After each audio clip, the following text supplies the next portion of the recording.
السلام عليكم ورحمة الله وبركاته، اخواتي في الله، حبايبي متابعيني متابعين مطبخ منوجة، عاملين ايه؟ يا رب دايما تكونوا بألف خير. كل سنة وانتم طيبين ورمضان كريم. النهاردة هنعمل وصفة الكوبيب الكبسة السعودي.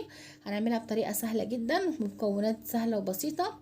هيكون الرز فيها جميل قوي ومفلفل واللحمة دايبة وريحة جميلة جدا، ريحة خطيرة وطعمه مشهي جدا، ويعني مفيش حد ياكله الا ويعجبه ان شاء الله. هنعمل جنبها سلطة الزبادي ونعمل جنبها الدقوس. عايزة بس لو أول مرة تشوفيني يشرفني ويهمني ويسعدني إنك تكوني موجودة معايا، يا ريت تشتركي في القناة وتفعلي زر الجرس على الكل. ويلا بينا ندخل على الوصفة ونقول بسم الله. هنسمي الله ونصلي على رسول الله عليه أفضل الصلاة والسلام. اللهم صل وسلم وبارك على سيدنا محمد. بمجرد ما الزيت يسخن كده على النار، هنجيب التوابل بتاعتنا اللي هي عبارة عن قرفة خشب، ورق لوري، كزبرة، فلفل أسمر، كوبيبة حصى، كوبيبة صيني حصى، جنزبيل. يعني لو في جنزبيل فريش يكون أفضل، لو ما فيش حطي نص معلقة جنزبيل بودر. هنحط عودين، يعني حوالي حبيتين، حبهان. وهنحط واحدة لومي. بمجرد ما الزيت سخن خلاص كده، بالتوابل اللي هي خلاص ريحتها طلعت وحسيتي ان ريحتها طلعت خلاص وملت الدنيا حواليكي، هتجيبي بقى بصلتين كده طحناهم كده في الكبة او بالمبشرة المتاح عندك، ومعاهم حوالي 4 5 فصوص توم ناعمين، هتنزلي كده بيهم هما الاتنين كده مع بعض على التوابل والزيت اللي هما سخنوا مع بعض وريحتهم طلعت. يا دوبك كده هنديهم كده تقلبتين تشويحتين كده مع بعض، بحيث ان هما يتدبلوا. وكمان التوم ريحته تطلع يا سلام بقى، بتبقى الريحه نفذه وجميله جدا. خلاص زي ما انتم شايفين، احنا لا عايزينه يتحمر ولا عايزينه يصفر، احنا يا دوبك هندبلوه بس مش اكتر. بعد كده بقى معاكي بقى ايه اللحمه اللي عندك، لان احنا هنعملها باللحمه. شايفين بقى البصل كده ايه ما تحمرش زي ما بقول لكم. هنيجي بقى هنا هننزل باللحمه اللي احنا عايزين نعمل بيها، سواء بقى لحمه خرفان او لحمه ضاني او لحمه شمبري، زي ما انتوا عايزين وبالكميه اللي انتوا عايزينها. كل ما الكميه تزيد معاكي هتزودي ايه مقدار التوابل ومقدار البصل، والحله هتكبر اكتر من كده. ده كيلو لحمه يدوبك. هنقلبهم كده ونسيبهم على النار علشان يتشوحوا مع بعض، ومن وقت للتاني هنفضل نقلب كده ونلاقي لونها كده اتغير والريحه بدات ايه بقى، يعني اللحمه اتبلت كويس قوي والريحه مسكت فيها. هنيجي بقى عندك قرن فلفل كده زي ما انا حطيت كده، اخضر او احمر اللي هو الناشف بتاع العطار، انزلي بيه هيدي ريحه حلوه.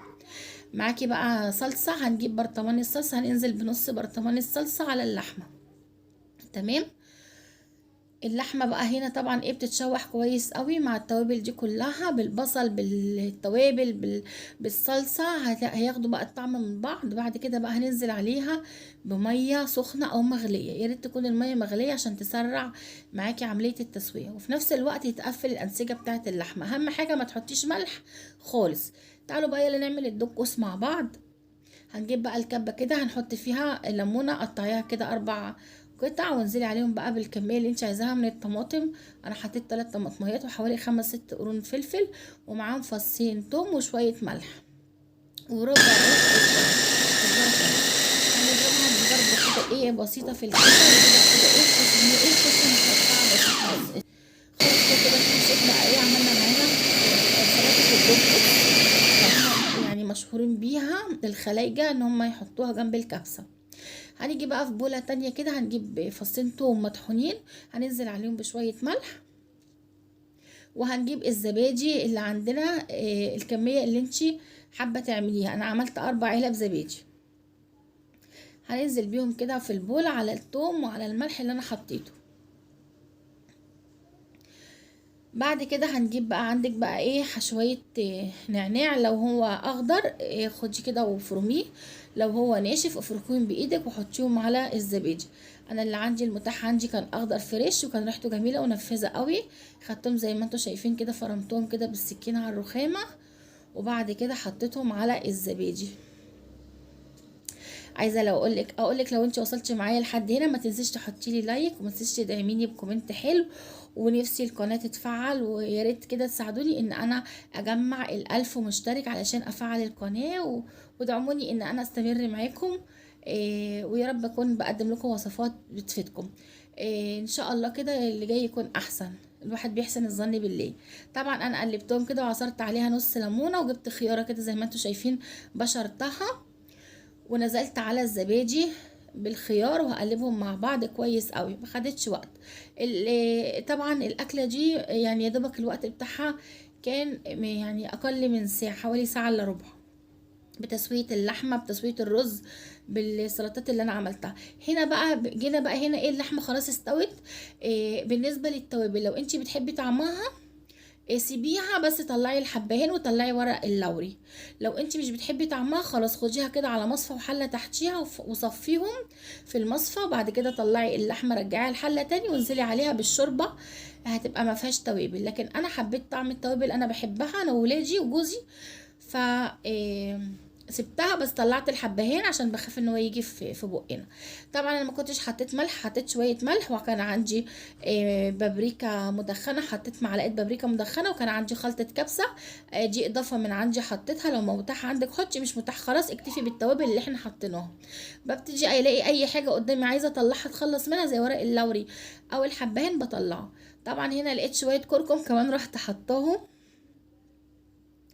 طبعا الكركم اساسي، لكن لو ما عندكيش خلطه الكبسه كفايه اكتفي بالخلطات اللي انا حطيتها في الاول، لكن اللي هي البودره اللي انا حطيتها في الاخر دي لو مش متاح خلاص. طبعا بمجرد بقى ما الرز استوى خلاص، جيت بقى في طاسه كده حطيت فيها معلقه سمنه، نزلت عليها بشويه بندق وشويه زبيب لو متاح عندك، لو مش متاح خلاص تقدري ممكن تحطي سوداني.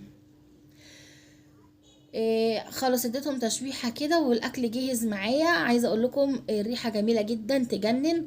بس انا كنت في حاجه كنت عايزه اقولها لكم، هزوقها بقى بشويه كزبره. في حاجه كنت عايزه اقولها لكم، انا بقول لجوزي عشان هو كان قاعد في السعوديه ويعرف طعم الكبسه كويس قوي وكان عاشر السعوديين، فبقول له ايه رايك فيها، قال لي جميله قوي. قلت له تفرق حاجه عنها، قال لي لا خالص. الفرق بين دي والتانيه ان التانيه كان من فوق حاطين خروف. قلت له طب انا هجيب لك الخروف منين، انا حاطه اللحمه. فحقيقي دي كانت شهاده ان هي فعلا جميله وما تقلش حاجه عن اللي هم بيعملوها السعوديين. ويا رب الوصفه تعجبكم وجربوها، هتعجبكم قوي قوي قوي. وريت اللي جربها ارجوكم تقولوا لي في الكومنتات. ويلا واشوفكم في وصفه جديده، والسلام عليكم ورحمه الله وبركاته. واستودعتكم في امانه الله، في حفظ الله.